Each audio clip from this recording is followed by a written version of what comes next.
What if Juliette Nichols is already dead? Not physically, not in the way the silo understands death, but what if the woman who inspired a rebellion, survived the toxic world outside, and became a symbol of hope no longer exists? Because episode 3 asks one terrifying question. If someone loses all of their memories, are they still the same person, or are they simply someone new wearing an old face? And honestly, this might be the darkest idea Silo has ever explored, because this episode isn't really about poison. It isn't even about rebellion. It's about identity and whether memories are the very thing that makes us human. Right from the beginning of the episode, something feels different about Juliette. She's still confused, still trying to piece together fragments of her life, but there is something familiar returning, a spark, a restlessness.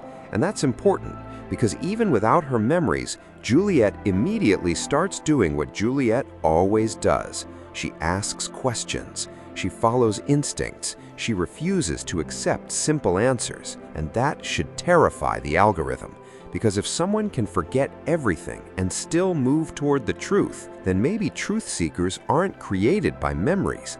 Maybe they are simply born that way. Maybe rebellion cannot be erased. And if that's true, then the entire system has a much bigger problem than one missing mayor. One of the strongest emotional moments in this episode actually belongs to Shirley, because from her perspective, this isn't a happy reunion, it's grief. Imagine losing your best friend, mourning them, thinking you'll never see them again. Then one day they return and they look at you like a stranger. That is heartbreaking, because the Juliette she loves is standing right in front of her, and yet she isn't really there. This episode brilliantly shows us that memory loss is its own kind of death. A physical death ends relationships instantly, but memory suppression leaves everyone trapped. The body remains, the face remains, but the person everyone loved slowly disappears, and nobody even knows how to mourn that. It's almost crueler than death itself,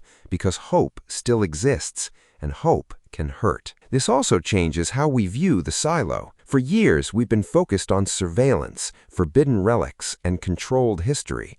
But what if memory control has always been the real weapon? Think about it. A dead rebel can become a martyr. A dead hero can inspire generations.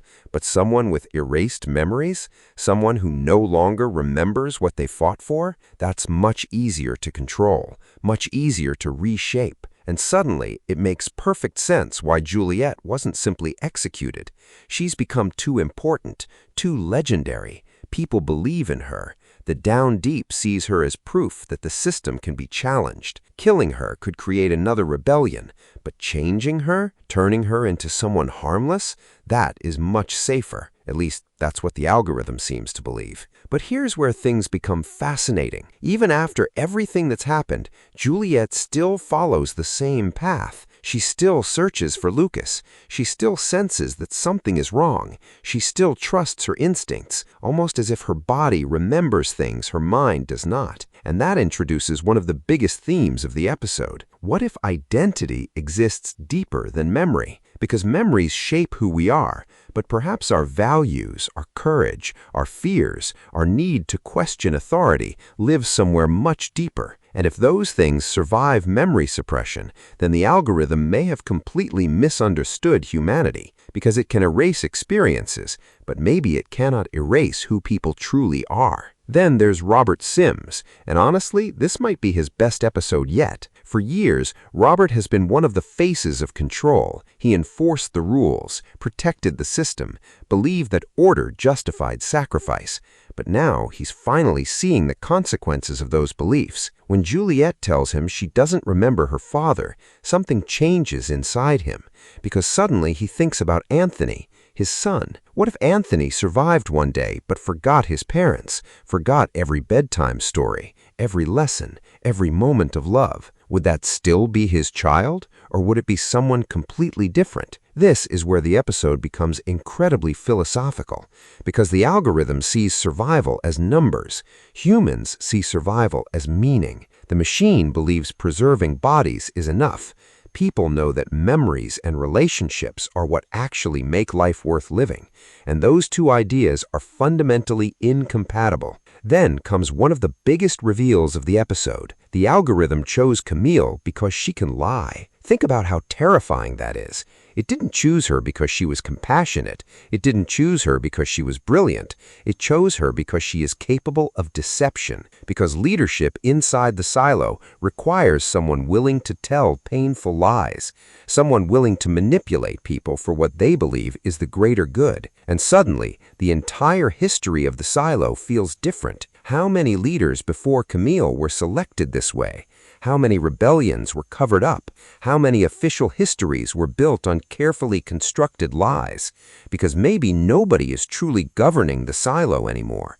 Maybe every leader has simply been another piece on the board, another person being guided by an intelligence that has been planning several moves ahead for centuries. And that possibility is terrifying. Speaking of terrifying, let's talk about one small line that might actually be one of the biggest clues of the entire episode. The vault somehow detects Camille's cortisol levels. That means the system isn't simply listening, it's monitoring biological responses, stress, fear, anxiety. Think about how insane that is. The silo may not simply be watching people, it may literally be reading them. And suddenly, the entire world feels even more claustrophobic, because if the system can detect fear itself, then privacy doesn't exist. You can't hide your emotions. You can't hide your doubts. You may not even be able to hide your intentions. The walls themselves may be observing everything, and that makes the silo feel less like a shelter and more like a laboratory. Then there's Lukas, the one person Juliette refuses to give up on. Everyone thinks he's dead. Everyone believes he's gone. But Juliette doesn't, and once again we see those instincts guiding her, because something inside her tells her there are still answers waiting to be found, and Lukas may hold some of the biggest ones, because Lukas knows things about the mines, things about the founders, things about the other silos, and the moment Camille realizes he may be moving horizontally through the tunnels, the algorithm immediately panics. Not concern, not caution, panic, which tells us something huge. Communication between silos may be the single greatest fear of the entire system. But why? Because information spreads, truth spreads, hope spreads, and once people realize they are not alone, the entire narrative collapses. Imagine discovering there are dozens of silos, different histories, different survivors, different versions of the truth. Everything you've ever believed about your world would suddenly become questionable. And that's exactly why the algorithm is afraid, because lies survive in isolation. The moment people start sharing information, control begins to disappear.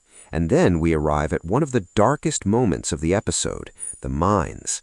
The deeper we go into this world, the more the mines feel like a place designed for people to disappear. No recognition, no honor, no remembrance, just slow death. The miners are practically invisible, and that's what makes Camille's decision so horrifying. The moment she orders the tunnels to be fumigated, she effectively decides that some lives are expendable, all to stop one man, Lukas. To the algorithm, this is simple mathematics. Sacrifice a few, save thousands. But humans don't think that way, because every person has memories, relationships, people who love them, stories that matter, and this conflict between numbers and humanity may ultimately become the central battle of Season 3, because sooner or later, everyone is going to have to answer one question. What exactly makes life worth saving? The body or the person living inside it? And if the answer is the second one, then the algorithm may be already destroying the very thing it claims to protect. But things are about to become even more dangerous, because the truth about the other silos and Juliette's role in all of this may be far bigger than anyone realizes. And once that truth finally comes to light, nothing inside the silo will ever be the same again. But if communication between silos is so dangerous, then we have to ask an even bigger question. What exactly happened in the other silos? Because the algorithm's reaction wasn't normal. It wasn't cautious. It was terrified. And machines don't panic unless the stakes are enormous. That tells us one thing. The founders never intended these silos to work together. They were designed to stay isolated, separated, controlled. almost like 50 different experiments running at the same time. And once you start thinking about it that way, the entire story becomes much darker. Because what if the silos were never built simply to save humanity? What if they were built to preserve humanity? Those sound like the same thing, but they're not. Saving humanity means protecting people. Preserving humanity means protecting the species. The algorithm constantly talks about survival percentages, population numbers, acceptable losses, probabilities. Notice what it never talks about: love, freedom, family, happiness. Because to the algorithm, people are data, variables inside a very large equation. And that leads directly into one of the biggest theories surrounding this season.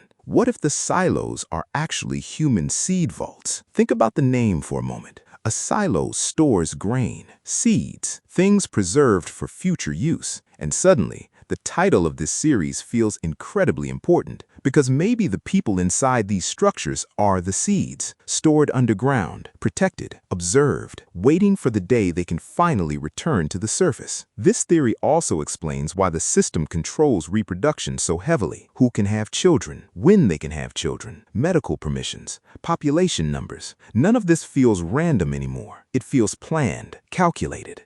Like someone is carefully managing humanity's future generation by generation. And honestly, that's terrifying, because it means people inside the silo may not truly be citizens. They may be inventory, part of a long-term survival program. And if that's true, the algorithm doesn't need people to be happy. It simply needs them to survive, even if that means controlling every aspect of their lives, even if that means erasing memories, even if that means sacrificing thousands. Because machines don't understand suffering. They understand objectives. And that brings us back to Juliette. Because Bernard once told her something that sounded strange at the time. He said she wasn't supposed to be born. Think about how insane that statement really is. How can someone not supposed to exist unless the algorithm already knew people like Juliette are dangerous? Maybe it identified certain personality traits as threats: curiosity, independence, compassion, the refusal to obey. Because no matter what happens to Juliette, she always ends up in the same place,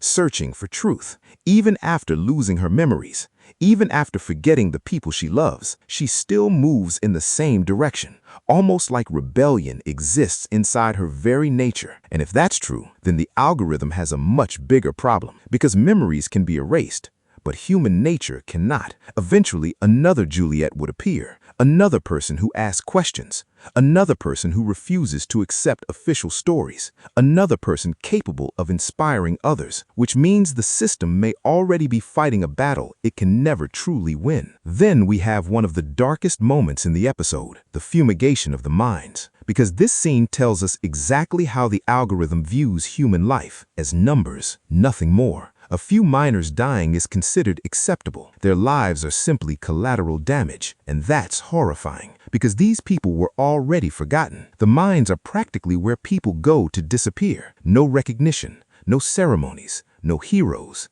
Just slow death in the darkness. In many ways, the mines feel even crueler than cleaning. At least cleaners are remembered, miners are erased. And that's why Camille's decision feels so tragic, because she's slowly becoming exactly what the algorithm wanted her to become. Someone willing to make impossible choices, someone willing to sacrifice individuals for the greater good. And the scary part is, she genuinely believes she might be saving everyone. And that's what makes these kinds of stories so compelling. Nobody thinks they're the villain. Everyone believes they're doing the right thing. Meanwhile, Robert Sims is moving in the opposite direction. For the first time in a long time, he's beginning to question everything. Because Juliette forgetting her father changes something inside him. It forces him to ask a painful question. What exactly is survival? If Anthony grows up alive, but forgets his parents, forgets his childhood, forgets every person who loved him, is that really survival? Or is it another form of death? And honestly, the show doesn't give us an answer, because there may not be one. This is a philosophical nightmare. The algorithm says preserving life is enough. Humans instinctively know it's more complicated. Memories give life meaning. Relationships give life meaning. Identity gives life meaning. Without those things, What exactly are we saving? Bodies? Empty shells? This may ultimately become the central theme of Season 3. Now, let's talk about the ending, because this episode leaves Camille with an impossible choice. Kill Juliette or risk losing the entire silo. And from a purely mathematical perspective, the answer seems obvious. One death, nearly 9,000 lives saved. No memory wipe, no rebellion, no chaos. The algorithm presents it like a simple equation, but that is exactly what makes it terrifying. Because terrible decisions rarely look evil in the moment. They look reasonable, necessary, practical. And that's exactly what the algorithm frames this situation as. One sacrifice for the greater good. But there's one thing the algorithm still doesn't understand. Juliette Nichols is no longer just a person. She has become an idea, a symbol. And symbols are incredibly difficult to kill. The people believe in her. They tell stories about her. They see hope in her. And history has shown us again and again, ideas often become stronger after death. If Juliette dies, she may become exactly what the algorithm fears most, a martyr, a legend, proof that resistance is possible. Meaning, killing her could actually create another rebellion instead of stopping one. And that would be the ultimate irony. The system trying to preserve itself only ends up accelerating its own destruction. Then there is Lukas, alive, hiding, still carrying secrets that could change everything, because Lukas represents something incredibly dangerous. Truth. He knows about the other silos. He knows about the mines. He knows things Bernard desperately wanted hidden, and perhaps most importantly, Juliette trusts him. That connection could become absolutely crucial moving forward, because once Juliette begins recovering fragments of her memories, Lukas may be the key that unlocks everything. And if the two of them start putting the pieces together, the entire foundation of the silo could collapse. As for predictions, I think Season 3 is slowly building towards something much bigger than another rebellion. This season feels like it's asking a fundamental question. What does it actually mean to be human? Is survival enough? Or do memories matter? Do relationships matter? Does freedom matter? Because if humanity survives but loses everything that gives life meaning, then maybe humanity didn't survive at all. Maybe something else did. And I think that's exactly where this story is heading. The final conflict may not be humans versus machines.